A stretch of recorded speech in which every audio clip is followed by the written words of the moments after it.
Durante un cuarto de siglo, hemos tejido con dedicación la transformación del austro ecuatoriano, dejando una huella en la producción de energía limpia. En ELEC Austro, celebramos 25 años de un esfuerzo en equipo, de proyectos visionarios y de un firme compromiso con el crecimiento económico de la región austral. Cada kilovatio que generamos no solo ha iluminado hogares, sino que también se ha entrelazado con el bienestar de las comunidades en nuestras zonas de influencia, con la preservación del medio ambiente y el desarrollo sostenible. ELEC Austro, 25 años de energía para la vida.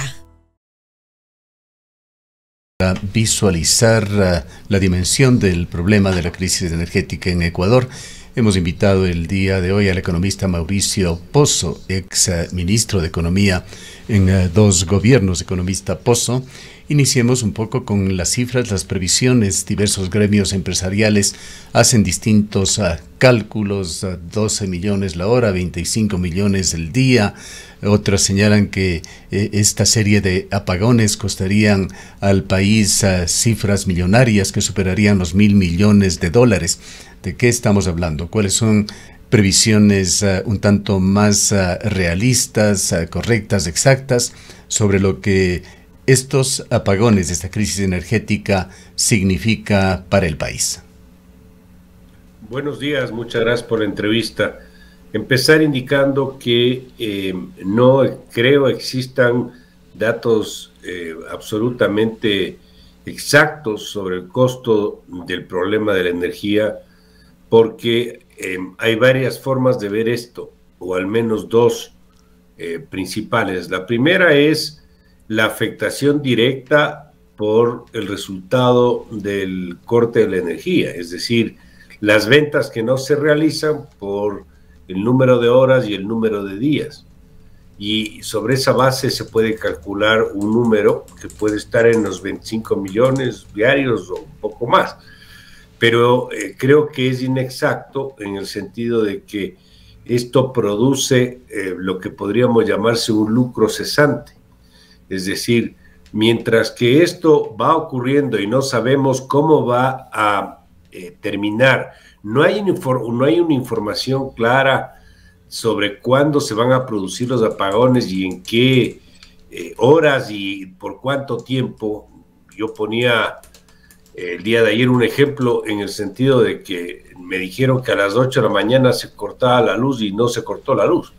Sin embargo, se la cortó en la tarde, es decir, hay mucha difusión en distintas direcciones que no hay claridad. ¿Y qué produce eso? El no tomar decisiones para cierto tipo de actividades. Mientras no sepamos, yo dejo de invertir, dejo de producir, y eso afecta sin duda la actividad económica y por lo tanto el número que podemos estar estimando probablemente esté subestimado y no sea el real. Pero hasta dónde me voy, nadie sabe, porque no sabemos cuánto va a durar esto, si va a ir mejorando, si va a irse complicando, la información no es clara, y por esa razón le decía al principio que no hay, creo yo, la exactitud de poder decir cuánto representa. Lo que sí le puedo decir es que esto va a afectar la actividad económica del año, y eso hace pues que en este año 2024 probablemente el ritmo de crecimiento de la actividad económica del PIB no creo que supere lo que está previsto, es de entre 0,1, 0,5, 0,8, lo cual obviamente es un crecimiento muy pobre que no va a dar ningún espacio ni para recuperar el empleo, peor aún para reducir los índices de pobreza. Economista Pozo, muy buenos días. ¿Considera usted que ha habido negligencia de parte del gobierno nacional o ha sido la situación económica la que le ha complicado? Hablamos hace brevísimos instantes previo a iniciar este diálogo con usted sobre las inversiones del gobierno en algo que ya se veía venir, este estiaje y los problemas y las posibilidades de nuevos cortes de energía ya estaban anunciados, pero vemos una muy baja ejecución presupuestaria y quizás las inversiones que se esperaban o que debieron haberse hecho no han sido oportunas. Yo creo que es un cúmulo de situaciones que se han producido. Para empezar, hay un tema conceptual y de fondo. El Estado está inmiscuido en actividades que a mi criterio no le competen. Esas no son roles que debe tener el Estado. ¿El tema energético no debería ser un rol del Estado? Yo creo que el Estado está para definir políticas, para dar un norte sobre la política económica en este caso, para sancionar si fuera necesario, pero no para adoptar roles empresariales. El administrar una empresa eléctrica, una empresa de telecomunicaciones, una empresa de petróleo, lo que le llaman empresas públicas, es un contrasentido porque el Estado no lo hace bien, lo hace mal, porque ese no es su fuerte, no es su actividad central, y mientras siga participando en eso, va a terminar siendo lo que ya es un Estado fallido en la administración de empresas públicas. Y esto lo que hace es a lo largo de los años ir acumulando problemas, ir acumulando ineficiencias, faltas de previsión. Como no hay un aporte de recursos de riesgo, lamentablemente la plata del Estado termina siendo plata de nadie. Ese es lo que se llama un incentivo perverso. Esto hace que no se tomen las acciones que tienen que adoptarse y efectivamente se producen faltas de anticipación en acciones, y parte del problema lo estamos viviendo el día de hoy. No creo yo que es solamente un problema de este gobierno, yo creo que son temas que se acumulan algún tiempo atrás, básicamente por la razón que les cité sobre el rol del Estado en la administración de empresas. ¿Desde cuándo se han llevado estos roles por parte del Estado economista Pozo? Recordemos que en el gobierno de Rafael Correa se trabajó la Constitución de Montecristi. Se cerraron bastante las puertas para la intervención del sector privado. Recordemos también que el vicepresidente de la República de Ecuador de entonces, Jorge Glass, era el ministro coordinador de sectores estratégicos que aglomeraba fundamentalmente los temas de energía y petróleo. Energía eléctrica, por supuesto, estaba dentro de esto. Hay, por otra parte, que pensar en reformas constitucionales para cambiar esta manera de llevar adelante estos servicios básicos, fundamentales, y estos denominados sectores estratégicos de Ecuador. Bueno, esto tiene una historia bastante larga. Si usted revisa la historia económica ecuatoriana, se va a dar cuenta que a partir del año 72-73, cuando el país entra al mundo petrolero, habiendo sido un país eminentemente agrícola, cambian muchas cosas y empieza a producirse la creación de entidades públicas en distintas actividades. Para empezar, la propia CEPE, cuando se llamaba CEPE, y en el tema petrolero, y así por el estilo en una cantidad de actividades. Esto cambia la historia del Ecuador con un rol del Estado en otro tipo de actividades, en este caso empresariales, y de ahí esto empieza a generar más fuerza, como usted bien anota, en el gobierno del expresidente Correa. Es decir, se le reduce la participación privada y se le amplía la participación pública. Un ejemplo es el área petrolera. Antes de eso había una participación mucho más activa de las empresas privadas en la producción y explotación de petróleo. Luego eso fue reduciéndose al punto que este momento, si no me falla las cifras, no creo que pase de un 10 o un 15% de la participación de empresas privadas y todo el resto de empresas estatales. Y ahí todo lo otro que estamos viendo. A mí me parece que en eso el Ecuador no ha tomado una decisión. Y no se trata de privatizar nada, porque para empezar hay una prohibición legal para ello. Se trata de utilizar las figuras legales vigentes para tratar de darle un giro al tema de la generación de servicios públicos adecuados. A la gente no le interesa si el que administra es un privado, un público, un nacional, uno de afuera. Lo que le interesa es que el servicio le llegue y en condiciones adecuadas. En ese sentido, creo yo que hay que tomar una decisión sobre si vamos a aplicar esquemas como alianzas público-privadas, como compañías mixtas, como aperturas de capital a participantes de aquí y de afuera. Le doy un ejemplo. El caso de Petroecuador, que es una clara demostración de que no hemos podido recuperar la producción de petróleo que tuvimos hace no mucho tiempo atrás de 540,000 barriles diarios. Estamos en 460,000 aproximadamente.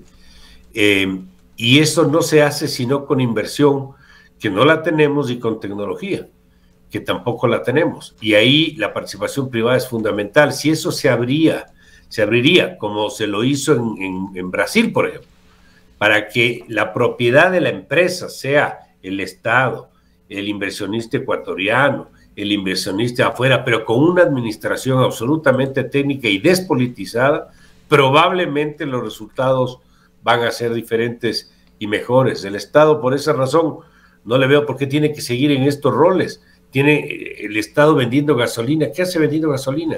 Administrando hidroeléctricas, administrando termoeléctricas, sistemas de distribución. Economista Pozo, para este reordenamiento que usted sugiere que debería darse de este tipo de actividades en Ecuador, se necesitan también panoramas claros, cifras elementales que son o tergiversadas o son mal manejadas. Escuchamos también, no solamente en cuanto a las pérdidas que podrían generarse, sobre lo que ya hemos hablado, estimaciones que se hacen, por ejemplo, en algo fundamental, la brecha entre la oferta y la demanda de energía eléctrica en el país. Recordemos que ingresamos a esta crisis con una cifra que manejaban funcionarios del gobierno del orden de 700 megavatios. Decían, era lo que tenía que cubrirse después de la barcaza.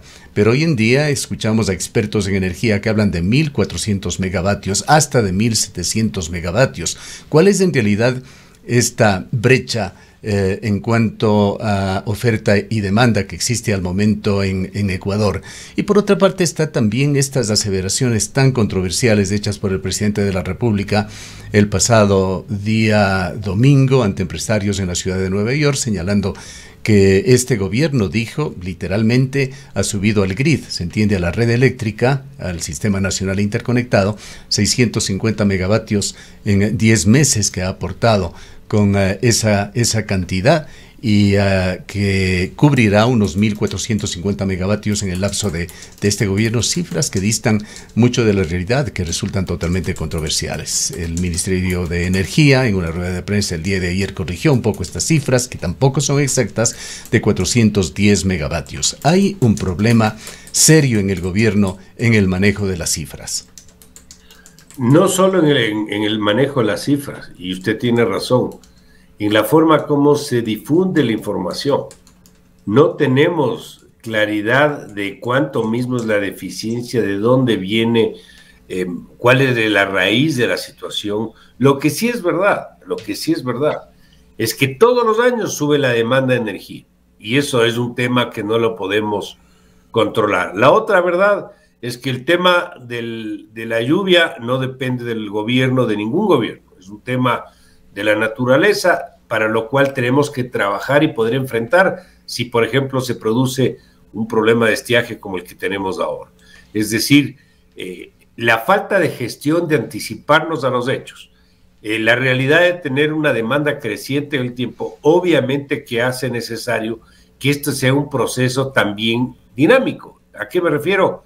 Las inversiones en energía hidroeléctrica, energía termoeléctrica, otras energías alternativas, de tal suerte de estar preparados para lo que se venga hacia adelante. Han habido también excesos, por ejemplo, en el proyecto Coca-Cola Sinclair, por dar un caso, de que se lo preparó para 1.500 megavatios, y sin embargo eso está atado a un flujo de agua que no tiene, y por lo tanto hay una sobredimensión del proyecto y el resultado adjunto, que es obviamente un mayor servicio de deuda por un proyecto que nunca va a manejar ese volumen. Un poco lo que le quiero decir es que todos estos son ejemplos de una mala gestión y una mala administración.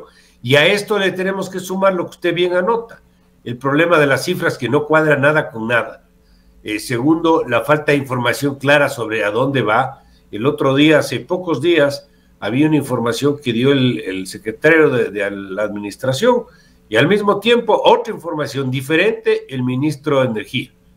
Se le preguntó a algún colega amigo de a quién le hacemos caso y él respondió al ministro de Energía, que es el que está en el día a día de estos temas.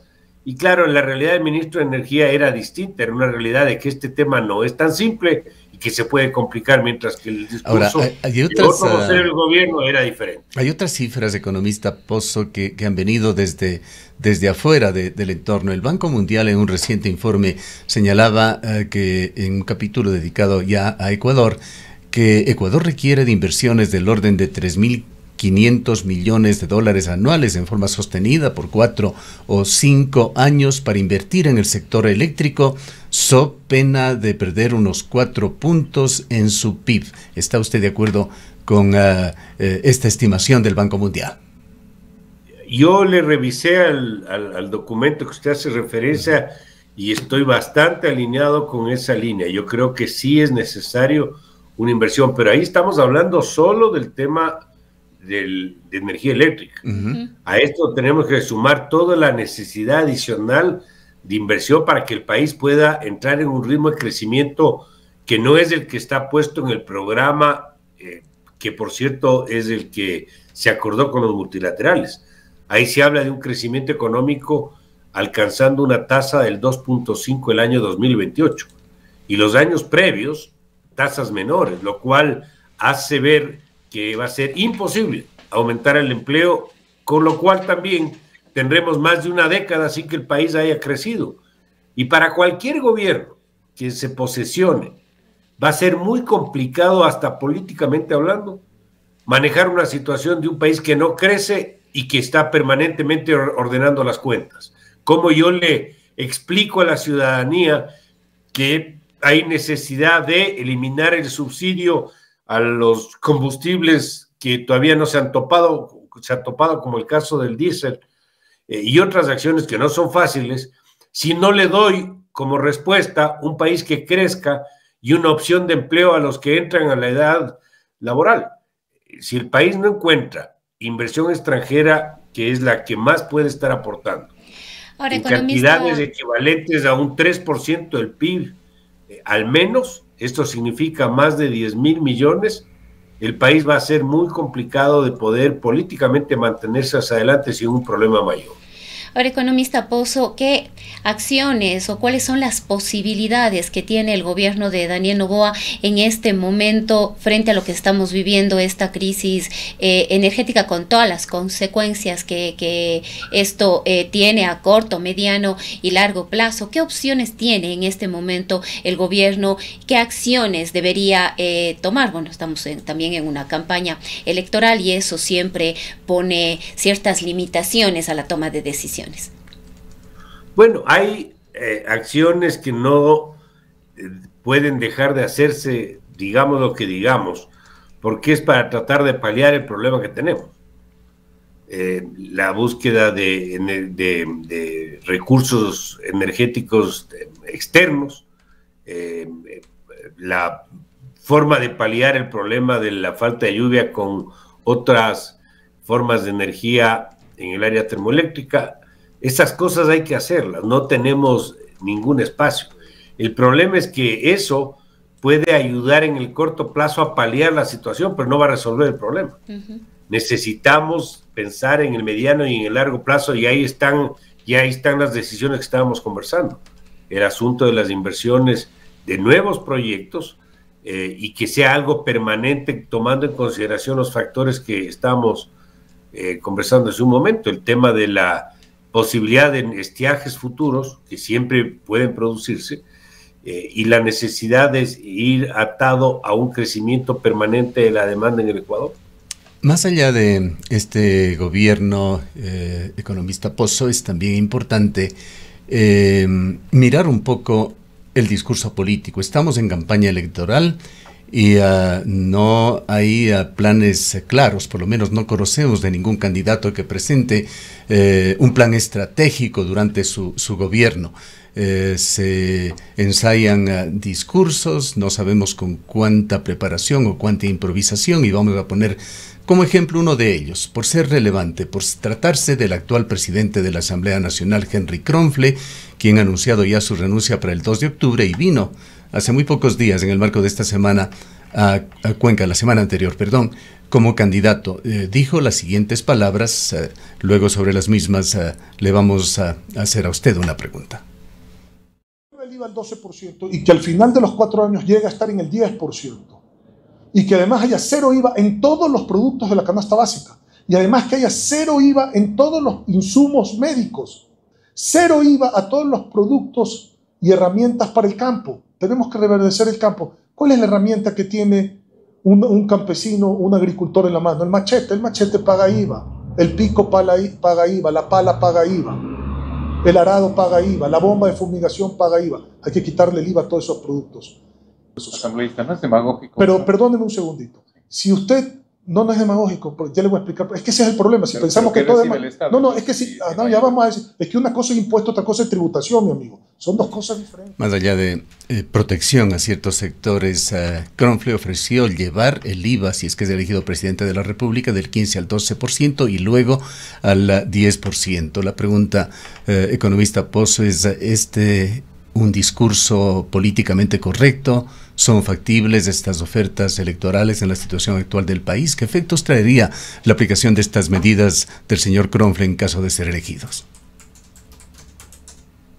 El discurso de cualquier gobernante próximo debería ir por la línea de la estabilidad y por la línea de tener un diagnóstico adecuado de lo que realmente está aconteciendo. Yo no creo que una forma de recuperar ni la actividad económica ni el tema de la estabilidad presupuestaria es topando nuevamente el IVA. Yo creo que por ahí no va el tema. No creo que la demanda vaya a crecer o a reanimarse porque le bajamos el IVA del 12 al 10. La canasta básica en general sí tiene exoneración de IVA. No se paga IVA por la canasta básica.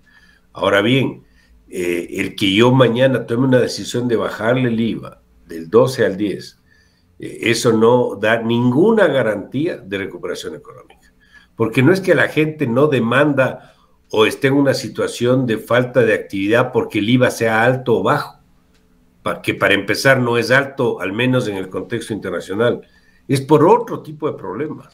Es por un tema de producción, es por un tema de costos de contratación, por ejemplo, en el ámbito laboral, es un problema de financiamiento a sectores que no tienen ahora. Esas son las raíces sobre las cuales hay que trabajar para darle una reanimación. Si yo no topo eso y trato de corregir el problema por la vía del IVA, no lo voy a poder hacer y le voy a meter en más problemas a los ingresos fiscales del presupuesto, lo cual me va a obligar o a más deuda o entrar en otro tipo de acciones. Entonces creo que hay la necesidad de ver el bosque completo y no necesariamente unos pocos árboles del problema. Ahora, economista, ¿cómo ve usted esta decisión del gobierno de asumir el pago de las planillas eléctricas de diciembre de este año, enero y febrero del próximo, para quienes consuman hasta 180 kilovatios? Bueno, yo creo que esta decisión del gobierno, este anuncio del gobierno, así como la decisión de condonar obligaciones con Banecuador, el ex Banco de Fomento, yo creo que son eminentemente políticas. Yo no creo que esto es sano, no creo que es saludable, por varias razones. A mí me parece que los ciudadanos tenemos todos la obligación de cumplir con nuestras obligaciones y nuestros compromisos. Si yo me endeudé con el Banco de Fomento para un determinado proyecto y me fue mal, por razones inclusive fuera de mi control, por un problema de clima o un problema de otra naturaleza, sí participo de la idea de que el Estado me ayude, que me dé facilidades, me amplíe los plazos, me baje las cuotas, me dé algún tipo de exención de intereses por un plazo, pero que no me anule la operación. Porque el rato que a mí me quita la obligación de pagar, en economía se llama eso un incentivo perverso.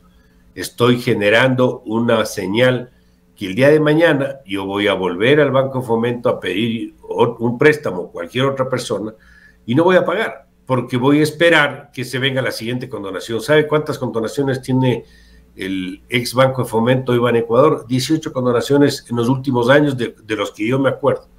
¿Y qué hemos resuelto? Absolutamente nada. Y como el propietario es el Estado, cuando hay estos procesos y descapitalizan el banco, el Estado tiene que sacar la plata de algún lado. ¿Y a quién le saca la plata? A la ciudadanía, vía impositiva, vía deterioro de ciertos gastos o vía deuda.